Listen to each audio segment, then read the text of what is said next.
Hello, and welcome back to yet another and the final NFL draft grades video. I'll still probably make some more videos, probably two or three more talking about some of my favorite picks, some of my takeaways and shit like that.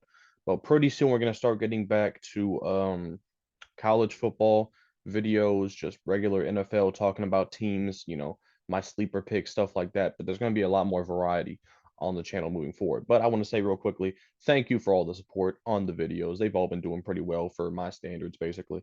And I put a lot of work into this shit. So thank you for watching. And let's get right into it, man. The final installment of the draft grades. What a process it's been. All right, man.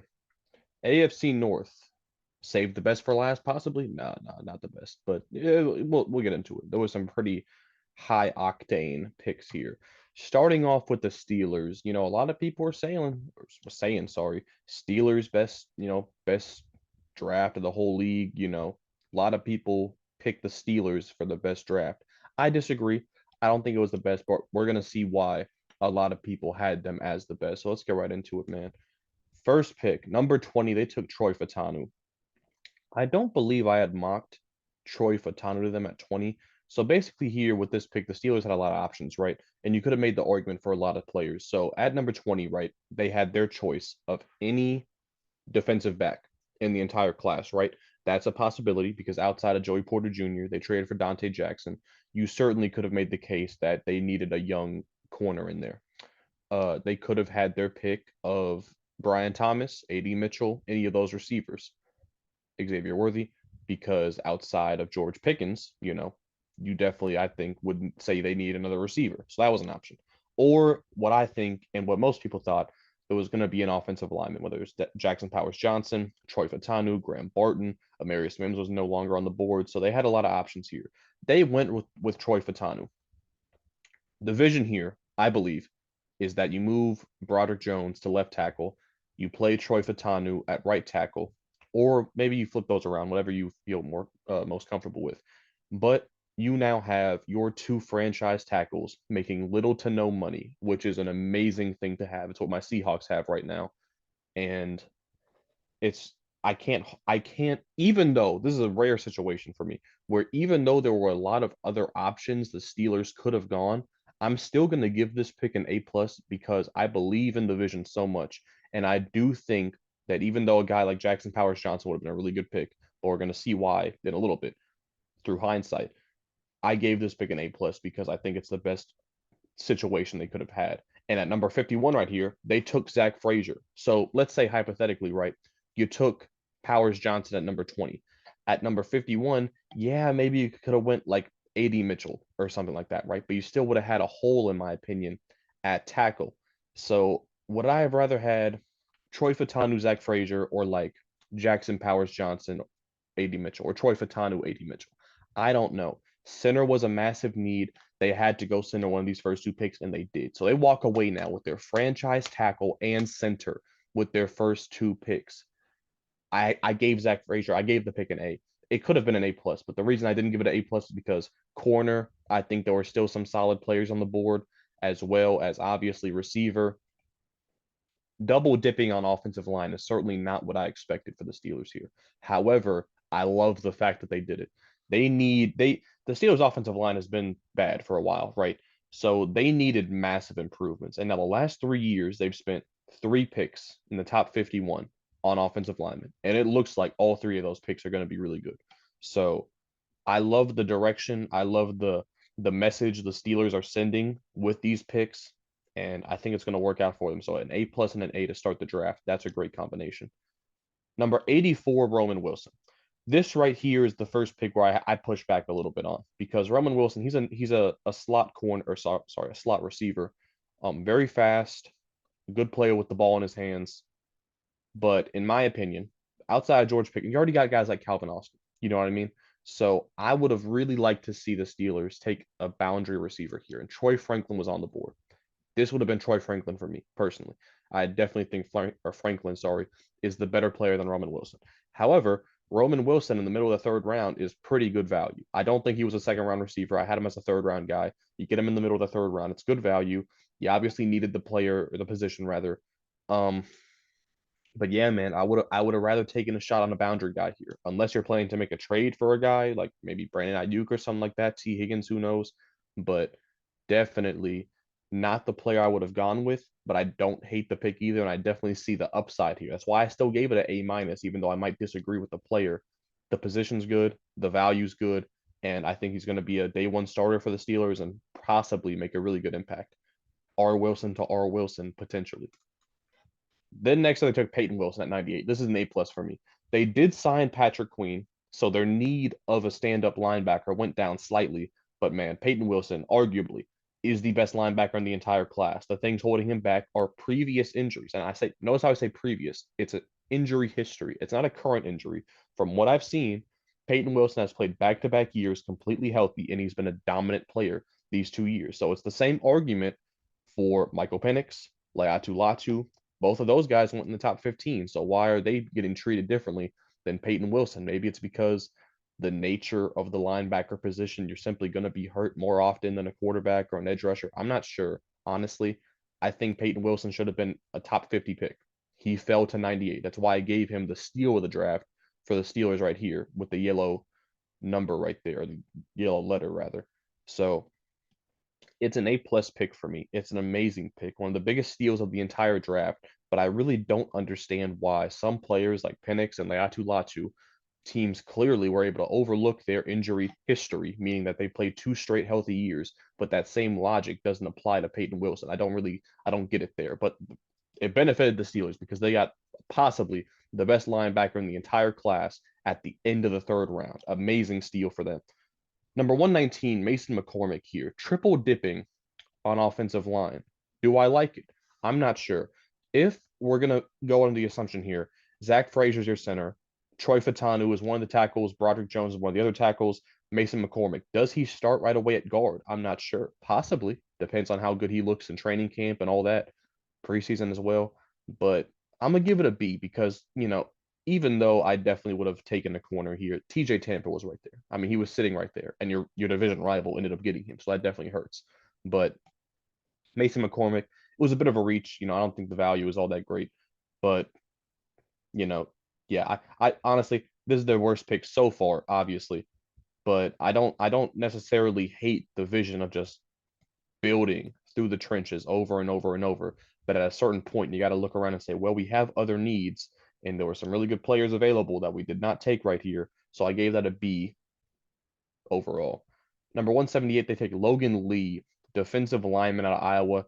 I gave this a C. He's kind of a weird frame. He's like 6'5", less than 300 pounds. So maybe he's an edge rusher. Maybe he's a defensive tackle. I'm not really sure.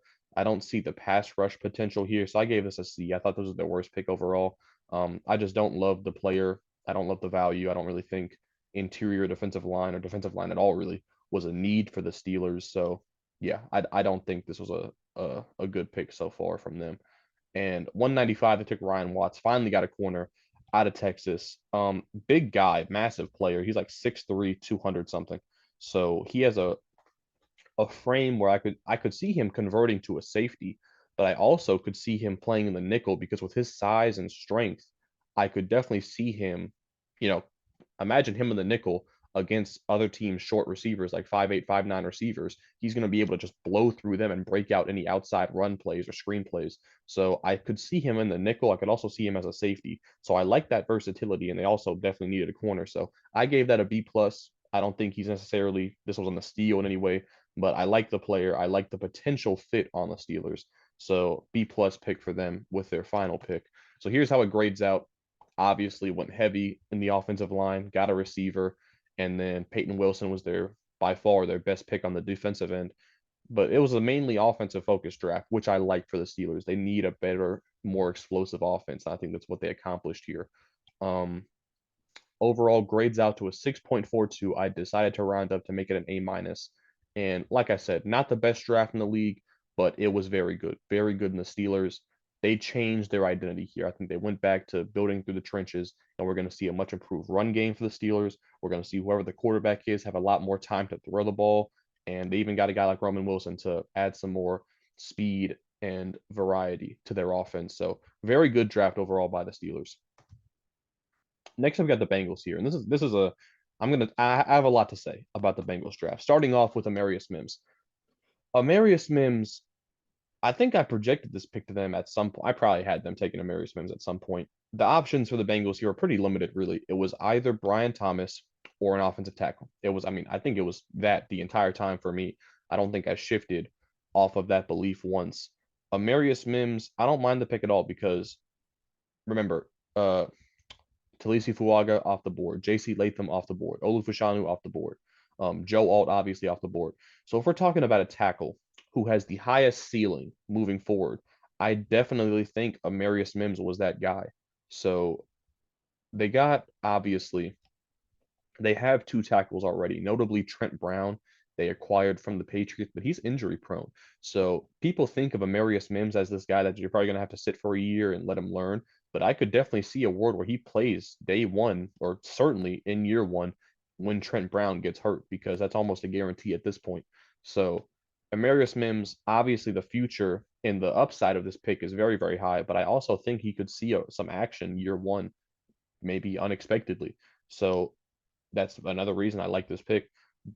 Protecting Joe Burrow, sorry, has to be the number one priority for the Bengals. I don't care about their defense with this pick. It was either get Joe Burrow another weapon to replace Tyler Boyd and potentially T. Higgins, or improve the offensive line because they lost Jonah Williams. They went with improving the offensive line. I support that decision. Only reason it's not an A plus is because I don't necessarily think this was a steal in any way. And obviously there were some other options they could have gone with. So I gave it an A, not an A plus, but I still think it was their best pick overall. Here's where I'll talk about these next two picks together. So at 49 and 80, they took Chris Jenkins and Jermaine Burton. I don't love either of these players. I think Chris Jenkins, he doesn't really have any potential as a pass rusher. I think he's Mozzie Smith 2.0.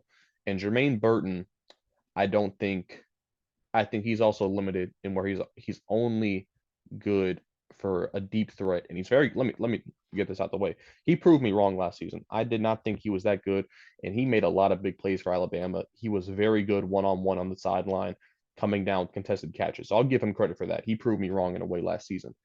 But both these players, like defensive tackle, wide receiver, both obviously needs for the Bengals, but let me just pitch you a situation where they could have walked away with them in a much better scenario. So at number 49, I'll give you two scenarios where they could have walked away better than this. So at number 49, you take A.D. Mitchell out of Texas. Potential to replace T. Higgins right away. If not, certainly just a great option at receiver to have on your team. Better than Jermaine Burton by a country mile. At number 80, you take any other defensive tackle that's going to do what Chris Jenkins is going to do, which is just eat up space and be a run defender. For example, Dwayne Carter out of Duke. Take him at number 80. That is, without a doubt, a better scenario than what the Bengals walked away with. Another scenario, take Chris Jenkins at 49.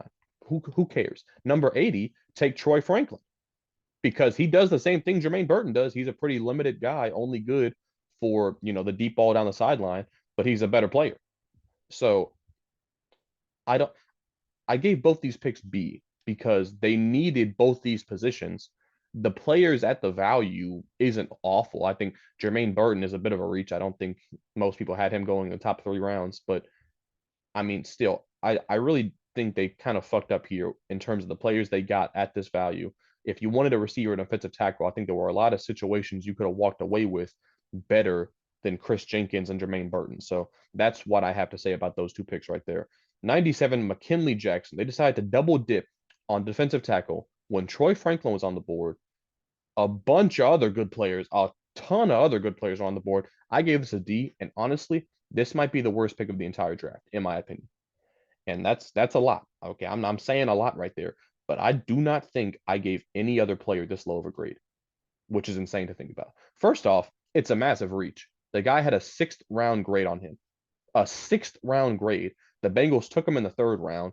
They double dipped on defensive tackle. So even if everything works out, the guy won't see the field because they already have Sheldon Rankins and Chris Jenkins now. There were other players on the board. How many ways can I present this to you where I hate this pick? The Bengals fan, even the Bengals fans, because obviously I look at their opinion for all these grades as well.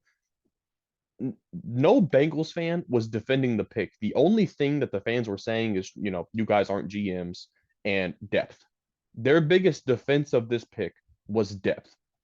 Clap it up, Bengals fans. I'm glad you have depth on for defensive tackle now, but you have a bunch of other holes on the roster that this pick did not fill whatsoever. So this is an awful pick. I'll just come out and say it. Nothing against the player, no personal beef here, but man, McKinley Jackson double dipping on defensive tackle in the third round when other players are on the board, that hurts. Jatavion Sanders, Troy Franklin, Luke McCaffrey, all on the board. They take fucking McKinley Jackson. So yeah, that's the worst pick possibly in the whole draft, in my opinion. Number 115, they take Eric All, tight end out of Iowa, formerly of Michigan. Um, Tight end certainly a position that they could have gone, but obviously could have had Jatavion Sanders. Eric All, not a bad player. Injury concerns are what was holding him back from being, maybe even a second or a third round pick. Falls here to 115. I don't mind the pick at all. It's the same way I feel about Chris Jenkins, Jermaine Burton. Yes, they needed all these positions: defensive tackle, wide receiver, tight end. They got fine players: Chris Jenkins, Jermaine Burton, Eric All. Fine players, position of need. Value's not awful, but you could have walked away with better players. That's all. That's how I feel about all of these picks right here. All three of these picks. This set of picks, I actually thought the Bengals did pretty well. 149, Josh Newton, cornerback out of TCU, formerly a projected first round pick. Don't know what happened really. Well, I think I do know what happened. He's a little older. I think he's like 24 plus. He spent like 6 years in college apparently. Also a little bit undersized, not a freak athlete by any means. So he doesn't really have anything that sticks out to you that would say, damn, this guy deserves to be a high draft pick. But still, he has the trait. Like on the field at TCU, he was a good player for a couple years now. So I gave this a B plus. They have a lot of good cornerbacks already, a lot of good DBs, but I think Josh Newton is going to be able to make the roster, and I like that pick overall. I gave that a B plus. 194, Tanner McLachlan, tight end out of Arizona, double dipping on tight ends. Bengals just love fucking double dipping this draft, I guess. But Tanner McLachlan, a projected way higher pick than this. I think it was like a projected third rounder, fell like 100 spots to 194. I gave this a B plus. I actually like this pick more than the Eric All pick. I wish they would have spent that pick on something, more productive. Same with the McKinley pick. Man, imagine if they would have just spent 97 and 115 on other positions, man. They could have, man, this would have been such a good draft for the Bengals. They had 10 picks and whatever. Tanner McLachlan, I gave this a B plus. I actually thought this was their steal of the draft, because he fell a long ways. So between him and Eric All, you have to assume now, and they also signed Mike Gesicki, the Bengals tight end problems have to be fixed at this point. You would assume. Cedric Johnson, I actually gave this an A minus. He was also a player that fell like a couple rounds. He was projected, or he was graded, sorry, as the number 120 overall player by ESPN, that is. So he's a developmental player, did not produce at a very high volume in college, but he has all the physical tools, and according to some people, he's going to be a better NFL player than a college player. So I like that. I think it was a really good pick by the Bengals, their best pick since Amarius Mims. So I gave that an A minus overall. So three straight really good picks there. Dijon Anthony, safety again out of Ole Miss. The Bengals DB room is just so deep. I really don't think the guy's going to make the roster. So nothing against him, but he was not projected to be drafted. Maybe he could be a special teamer or something like that. But I didn't grade the pick because I don't think he's going to make the roster. But Matt Lee, center out of Miami, not insane value. I mean, I think he was a projected like sixth rounder, but the Bengals did need help on the interior of the offensive line, and they got a guy here who probably shouldn't have been available at 237. So I gave that a B plus as well. So these last five picks, they actually did pretty well compared to these fucking four right here. So overall, it graded out to a 5.72. I did not round up. I kept it at a B. Man, my problem with this draft is it could have been so much better. Man, they could have walked away from this draft. So, man, so much better than what they did. They in my opinion, the Bengals really did fuck up. Like they had so many opportunities to take better players that they needed than what they did. But if I was a Bengals fan, man, I'd be heated. I'd be so mad at the players we passed up on. But thankfully, I'm not a Bengals fan. I gave them a 5.72 overall. Next up, we got the Ravens. Ravens, they've been kind of slept on. I know that the Ravens fans know how well they did, but I haven't really heard them be talked about that much in terms of the best draft overall. But let's get into it. First pick, they took Nate Wiggins. I love this pick. I gave it an A plus. I thought it was their best pick overall. Yes, the Ravens had a lot of needs, right? Offensive line, certainly. They only had like two offensive linemen on the roster before this draft. So offensive line certainly was a need. Wide receiver, I think, definitely was a need as well. But I think Nate Wiggins at 30 is simply the best thing you could have done. There were no good offensive linemen. Well, no offensive linemen worth the number 30th pick at this spot. And also, the receivers available. You're talking A.D. Mitchell. You're talking Keon Coleman, Lad McConkey. I think Nate Wiggins is better than all those guys. I think he's a better corner than any of those guys are receivers. I think I had Nate Wiggins as like a top 20 player overall. So Nate Wiggins, I really like the player, honestly. And I think it's a steal, honestly, at number 30. And I gave it an A plus because it was an amazing pick for the Ravens. So they start off on fire. Roger Rosengarten out of Washington did not give up a sack last season, from what I believe. Over 1,000 snaps played, no sacks allowed. I love that. I don't know if he's going to start at tackle right away. I would expect him to, honestly, because man, they need help at tackle. So I expect him to start right away. I give this an A minus because obviously some other players you could have taken here, some other corners or some other receivers, that is. But I like the position. I like the value, but there's not really anything extraordinary about the pick. I could have given it an A, honestly. I could have given it an A, but I gave it an A minus. I was a little bit conservative here. Great pick, though. I love the pick. Number 93, Adissa Isaac, edge rusher out of Penn State.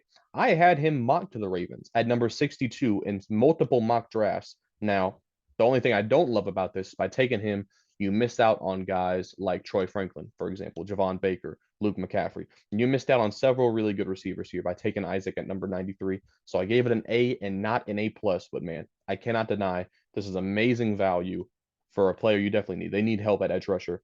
And Isaac, I love his potential there. So I gave this an A. And by the way, Ravens absolutely killing the draft so far, their first three picks. And that continues. At 113, Devontae Walker out of UNC. This is an A plus. Was once projected to be a very high second round pick, but did not look good at the Senior Bowl. His biggest issues are drops. Simple as that. He has everything else. Has the speed, has the size, the athleticism, everything you can want. Simply does not catch the ball enough.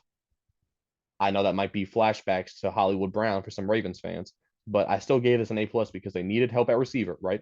They already addressed corner. You already addressed offensive line. You already addressed edge rusher. Only need that was left really is wide receiver. And in my opinion, you took the best wide receiver left in the draft. So I gave that an A plus, certainly. Like I can't fault that pick whatsoever. So I gave that an A plus, and the Ravens are killing it so far. Their first four picks, possibly the best first four picks we've seen. And it doesn't end there because they took arguably the steal of the entire draft, TJ Tampa, at 130. I gave this an A plus. I gave it their steal of the draft. They needed cornerback, and they took two corners who were graded in the top 46. Here's the thing I don't understand about TJ Tampa. It's a similar thing with Brendan Rice, where people are trying to make it seem like, oh, everybody's passing on these guys. There has to be a reason. Honestly, I don't get that reason because the NFL scouts, the evaluators, had TJ Tampa as a top 50 player. Everybody before the draft, all the mock draft guys, had TJ Tampa in the top 50 or 60 picks. Every team, every fan, sorry, while the draft was going on, was telling their team, begging their team to take TJ Tampa in the third and fourth and fifth round, or third and fourth round, sorry. So after the draft, now everybody's like, oh, everybody passed on TJ Tampa. He's slow. He's not athletic enough. He's a one-dimensional player. All that, which I don't understand, honestly. It's just it's so disingenuous because before the draft, during the draft, everybody wanted their team to draft this guy, and now after the draft that he fell very far, people are trying to figure out reasons and fabricate reasons why he must have failed so far. I don't buy into that. I think he's a great player, and it's one of the biggest steals in the entire draft. So I gave that an A plus for the Ravens, and they have three A plus picks out of their first five, which is incredible. An amazing start to their draft.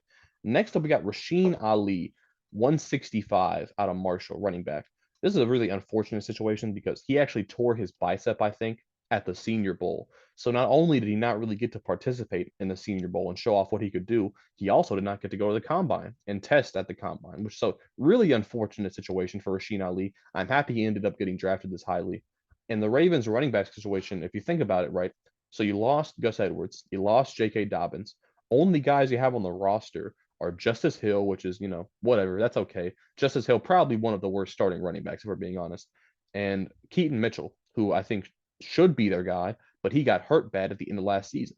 So I think Rasheen Ali he actually might have a way to become a starter week one. Like they're all he has to do, because Keaton Mitchell's still hurt, I believe. All he has to do is beat out Justice Hill. which, no disrespect, I don't think that's a very high bar, to set for a guy. So I gave this a B because Rasheen Ali at 165, probably not what you were thinking here for the Ravens, but I like the fact they drafted a running back, and I think Rasheen Ali could potentially be a starter. So watch out for this pick to jump in value 2 or 3 years from now. 218, man, this is it. Ravens killed their draft right here. Brendan Rice was available. If you would have double dipped at receiver, took Brendan Rice right here, it would have been their fourth A plus. Their fourth A plus, and they probably actually have the best draft in the entire league. But instead, they take Devin Leary. Let me get this out the way. My philosophy on drafting a backup quarterback. Last season, that happened way more than it happened this season. It almost never happened this season. This is like the only scenario I can think of actually. So I believe if you spend a draft pick, if you already have a franchise quarterback and you spend a draft pick on a guy who at most can become a backup for you, I think it is a complete waste of a pick, right? And let me explain why. Because a backup quarterback in the NFL, if you have a franchise guy, this is very specific here. If you have a guy like Patrick Mahomes, Lamar Jackson, Josh Allen, Joe Burrow, guys like that, if you have a franchise quarterback and you draft a backup quarterback, wouldn't you want a guy? Because the only time they're ever going to see the field right is during an emergency situation. You never expect the starter to get hurt. So the only time a backup would ever see the field is during, a crunch time situation where the quarterback got hurt or starting a game potentially where you weren't expecting the starter to miss that game. So would you rather have a guy, right, a rookie who's never played a down in the NFL or a veteran who's played several years, already has experience elsewhere, possibly even in your own system? Which one would you rather have? I would much rather 1,000 out of 1,000 times take the veteran, experienced quarterback there. So I don't understand drafting a guy who's never played a down in the NFL and might just suck. Devin Leary might not make the roster. He might just be ass. We don't know yet. So I think it's a complete waste of a pick. The only reason I give this a D plus and not an F or a D minus is because it's like the end of the 6th round. So who really cares? But I care because Brendan Rice was on the board. Jaheim Bell was on the board. There were some pretty valuable players here that were still available in the 7th round that the Ravens did not get because they wasted a pick on a backup quarterback. That is my mini rant right there about drafting a backup quarterback. 228. They drafted Nick Samac, center out of Michigan State. I don't mind this pick at all because I think they need help on the offensive line. So I don't know if he's a starter, that's going to be kind of crazy. But he definitely could compete for a spot on the interior offensive line because outside of Tyler Linderbaum and Andrew Voorhees, who by himself, by the way, himself has never played it down in the NFL, they have a lot of competition for those guard spots. So if we're just assuming Rosengarten is a starting tackle for them, they need help at guard. So maybe Samac can earn a starting job there. That's concerning if a 7th rounder is starting for you. But I gave it a B overall because they need help on the interior. And then their last pick, they took Sanusi Kane. I don't know if he's going to make the roster, honestly. Pick 250. They already have multiple safeties, so I did not grade this pick. I don't think he's going to make the roster. So overall, here's how I grade out 6.44. Man, if they would have drafted Brendan Rice, they might have had the best draft in the league. So it would have been an A plus for me. They would have had 4 A pluses. Man, if only, if only. But ended up being a 6.44, which is an A minus, slightly higher than the Steelers, and in my opinion, the best draft in the division. Next up, let's get to the Cleveland Browns. They only had 6 picks. They did not draft to like pick 54. So let's see what they did. Last year, I think they actually did pretty well for not having a top pick. So let's see how they handled it this year. Now, their first pick, they took Michael Hall, defensive tackle out of Ohio State. And look, there was a lot of bias here, right? Because the Browns are very good at drafting Ohio State players, so their fans are happy with the pick regardless because of the bias there. Um, I think if you're able to look through the bias, right? I think Michael Hall at 54, the value is what it is. I don't, he was a projected late second, early 3rd round guy. So, late 2nd round pick. I don't have a problem with the value. The position, what did the Browns really need? I would say linebacker. Honestly, I think the offensive line's good, receivers good, running backs good. Obvious, they don't really need anything on offense. I would say. So I think all the picks damn near should have been defensively. Any pick besides linebacker or defensive tackle is going to be a developmental player, really. So Michael Hall, he has a potential to be a starter. I think. Um, Day one even because Maurice Hurst, Shelby Harris, those guys, they're not world beaters by any means. So I gave it a B because I think there were some really, really good linebackers available. And I think linebacker is their biggest need. But Michael Hall, I'm not mad at the pick. It's just there's nothing I really love about. Look, I'll just move forward with no mic on. So Michael Hall, like I said, don't love the pick. I gave it a B. Nothing, nothing much to say about it really. Zach Zinter at 85. This one is I gave it a B minus because interior offensive line is arguably the Browns' strongest point on the whole team. Wyatt Teller, Bonito as well. But the way this pick works is you're probably imagining a scenario 2 or 3 years from now where one of those guys is no longer on the team, probably Bonito. So Zach Zinter, it's definitely a developmental pick. He's probably going to step in case of injury his first 2 years, but down the line, I guess you're hoping he can just step in and be an instant replacement when one of those established veterans leave the roster eventually. So I gave that a B minus. I don't love the idea of drafting a player not named a quarterback that has to sit for a year or two, but I also see the vision and the potential value in a guy like Zach Center.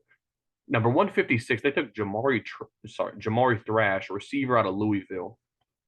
The way I feel about this pick is I actually like Jamari Thrash, the player, but the Browns have so many fucking receivers on the roster that, like, it would be an accomplishment if Jamari Thrash started the season at wide receiver 5.